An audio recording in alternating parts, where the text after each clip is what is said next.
नमस्कार दोस्तों, today's mail box में आपका स्वागत है। जैसा कि हम लोग कल ऐतिहासिक स्रोत के बारे में 25 क्वेश्चन पढ़े थे और आज फिर से 25 क्वेश्चन का बारी है। तो चलिए हम लोग शुरुआत करते हैं, समय को बर्बाद नहीं करते हुए। ऐतिहासिक स्रोत का ये दूसरा पार्ट है, ठीक है। चलिए, इसमें क्वेश्चन है क्वेश्चन नंबर 26। हर्षवर्धन के समय कौन सा चीनी यात्री भारत आया था? हर्षवर्धन के समय कौन सा चीनी यात्री भारत आया था, इसके बारे में बताना है। चलिए बताइए, किसी को पता है तो आप आंसर दे सकते हैं फटाफट। हर्षवर्धन के समय जो है कौन सा चीनी यात्री भारत आया था, तो वो था हेनसांग। उनका नाम क्या था? हेनसांग। चलिए अगले क्वेश्चन में बढ़ते हैं।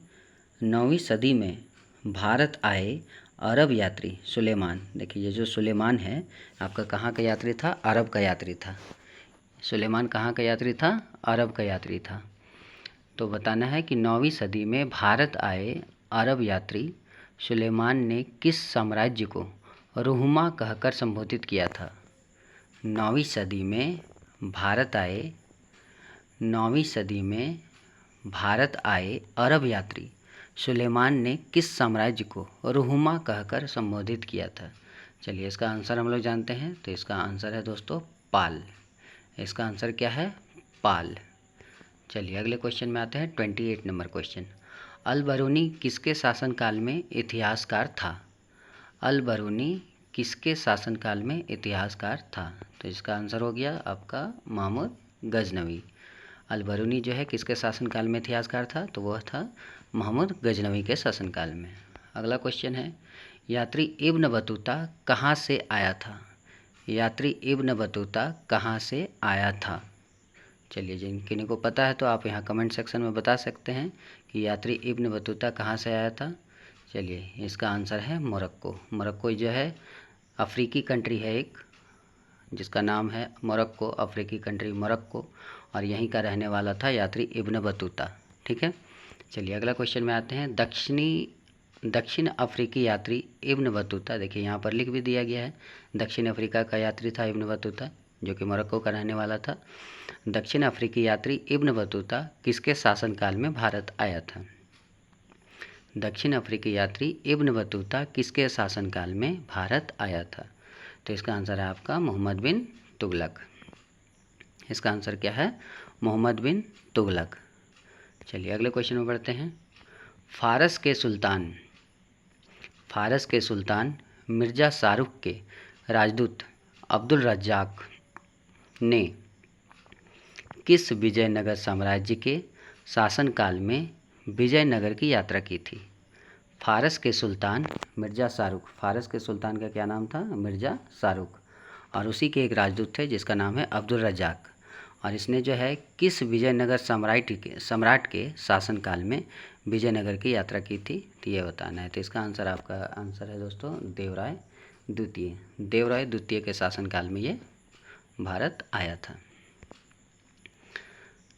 अगला क्वेश्चन है, भारतीय पुरातत्व सर्वेक्षण आर्कोलॉजिकल सर्वे ऑफ इंडिया की स्थापना कब की हुई थी?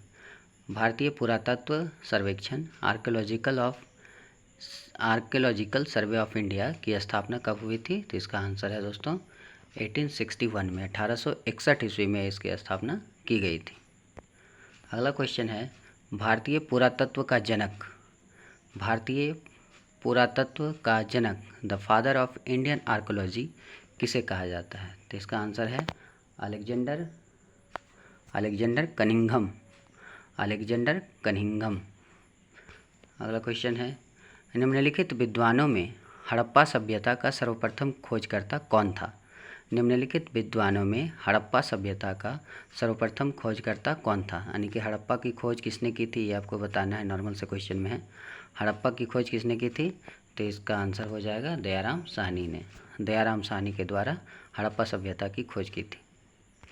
अगला क्वेश्चन है, हड़प्पा सभ्यता की खोज किस वर्ष की गई थी? देखिए, हड़प्पा सभ्यता का खोजकर्ता कौन थे? दयाराम साहनी, और इन्होंने जो है खोज कब किया था? तो 1921 ईस्वी में हड़प्पा का खोज किया था, ठीक है। दयाराम साहनी के द्वारा 1921 ईस्वी में हड़प्पा सभ्यता की खोज की गई थी। अगला क्वेश्चन है, सिंधु घाटी सभ्यता को खोज निकालने में जिन दो भारतीयों का नाम जुड़ा है वे कौन से हैं? ठीक है। सिंधु घाटी सभ्यता को खोज निकालने में जिन 2 भारतीयों का नाम जुड़ा हुआ है वो 2 भारतीयों का नाम क्या है दोस्तों? तो उनका नाम है दयाराम साहनी एवं राखालदास बनर्जी। इसको आर डी बनर्जी भी कहा जाता है।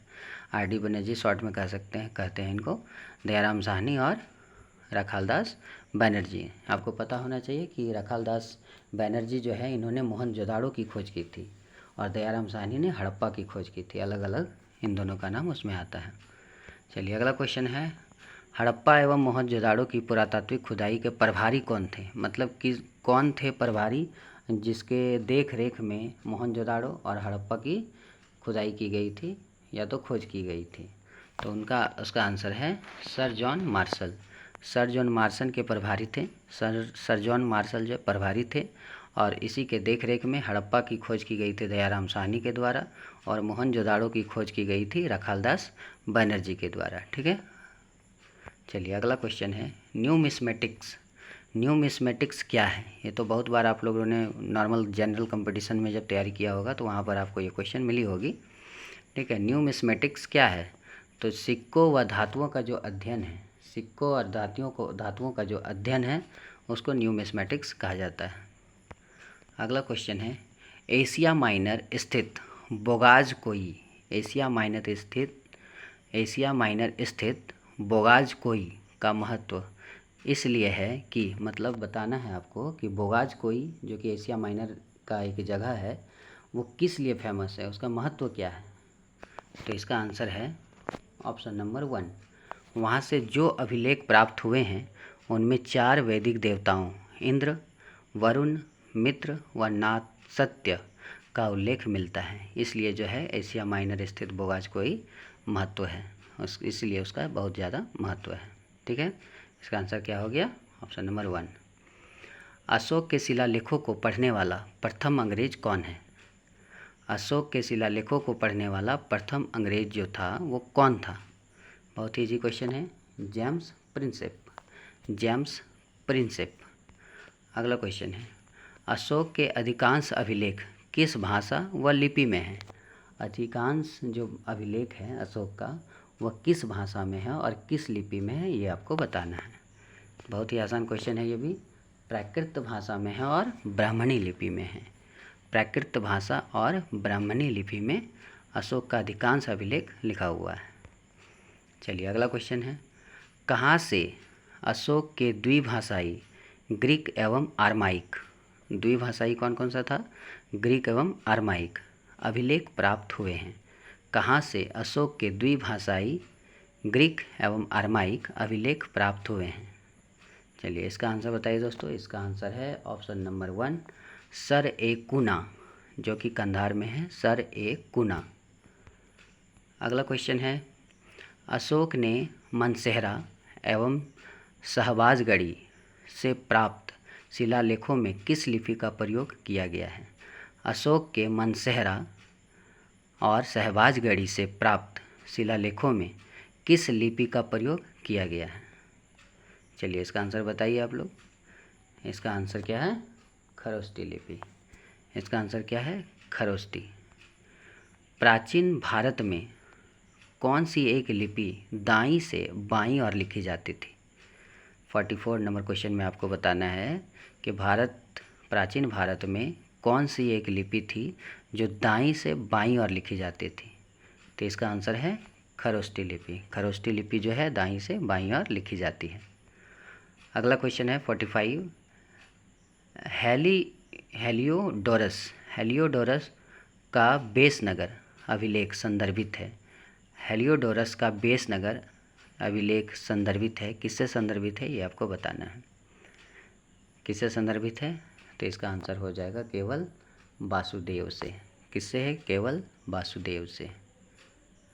अगला क्वेश्चन, निम्नलिखित में कौन सा अभिलेख कलिंग नरेश खारवेल से संबंधित है? निम्नलिखित में से कौन सा अभिलेख कलिंग नरेश खारवेल से संबंधित है? तो इसका आंसर हो जाएगा हाथी गुम्फा।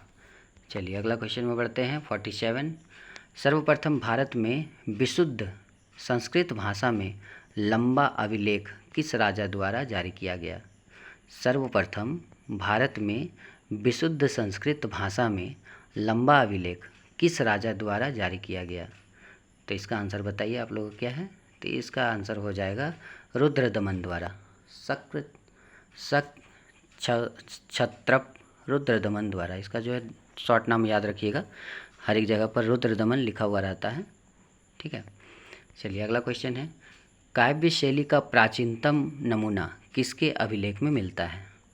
काव्य शैली का प्राचीनतम नमूना किस अभिलेख में मिलता है? चलिए इसका आंसर है ऑप्शन नंबर फर्स्ट, रुद्रदमन। क्षत्रप रुद्रदमन पूरा नाम है, और इसे जो है रुद्रदमन बोल सकते हैं।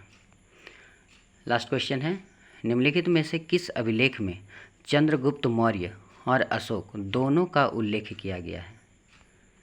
निम्नलिखित में से किस अभिलेख में चंद्रगुप्त मौर्य और अशोक दोनों का उल्लेख किया गया है? चलिए इसका आंसर भी वही है, रुद्रदमन का जूनागढ़ अभिलेख। रुद्रदमन का जूनागढ़ अभिलेख। चलिए ठीक है दोस्तों, नेक्स्ट वीडियो के लिए जो है आप लोग इंतज़ार कीजिए। कल आपको नेक्स्ट वीडियो मिल जाएगा ऐतिहासिक स्रोत का। और जो भी इस वीडियो को देख रहे हैं, यदि आपको अच्छा लग रहा होगा तो आप सब्सक्राइब ज़रूर कर दें और लाइक कर दें, और अपने ज़रूरतमंद दोस्तों को ये वीडियो ज़रूर शेयर कर दें ताकि उनको भी फ़ायदा हो और अपने एग्ज़ाम में वो भी सफल हो पाएँ। चलिए धन्यवाद दोस्तों, थैंक यू सो मच।